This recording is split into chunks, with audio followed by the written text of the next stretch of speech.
Welcome back. Charlie Parkhill was enjoying a much-needed vacation with his wife when tragedy struck in the blink of an eye. An accident left him with a spinal cord injury.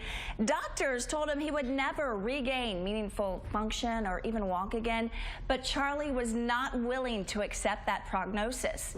And now he and his therapist, Polly Swingle, aren't just rewriting his future, they're doing it for many others with the Recovery Project. And I had the honor of coming and visiting you guys at the Recovery Project, and it's an amazing thing, because you're told after something this devastating happens that you're never going to move like you want to, you're never going to walk again, but that wasn't good enough for you.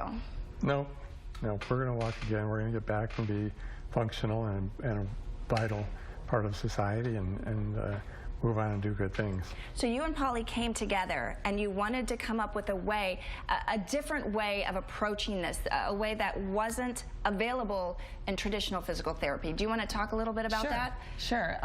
Back when he was injured, it was approximately 18 years ago, we didn't have the high intensity rehab that we do today. And he was one of my first patients that I really tried working him 3 hours a day.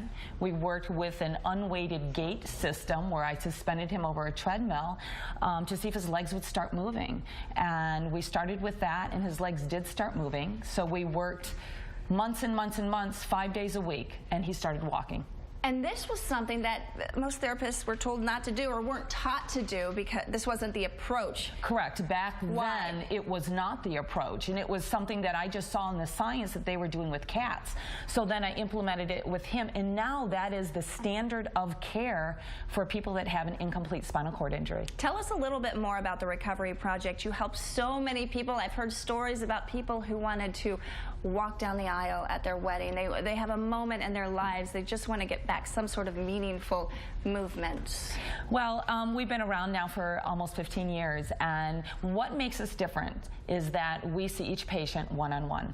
We have all the state-of-the-art equipment that science is now showing that works with people with any type of central nervous system injury.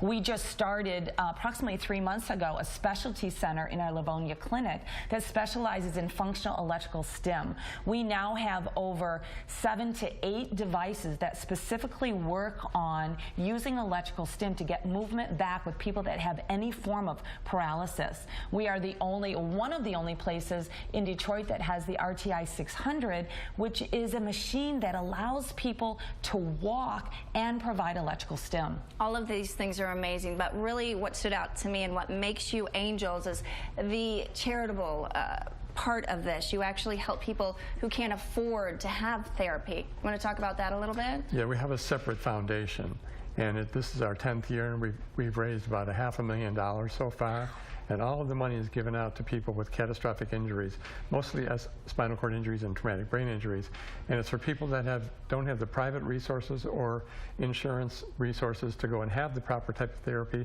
So we receive applications from people from all over the country. We and our board take a look at these, and we're able to give out all these grants for people to go and go into the high-intensity type of therapy that we think everybody belongs. Because you don't want anyone to not be able to walk again because of money. The thought of that, the ability, the research, the tools are there, but you don't want money to stand in the way. I want everybody to have the same opportunity I had through Polly to go out and find these tools and move on and live a great and happy life. How's life now? Great and happy. Mission accomplished. Thank you so much for coming, and you're truly an inspiration. Tell everybody where they can find out more about the Recovery Project. They can just check our website at www.therecoveryproject.net. Okay, and if people want to help out your foundation, how about that? On that same website, there will be a link to the Parkhill Foundation. You've made it easy for us. How about I make it easy too? We're going to put all that information on our website, fox2detroit.com, under the Amy's Angels tab. Thanks, guys. Thanks.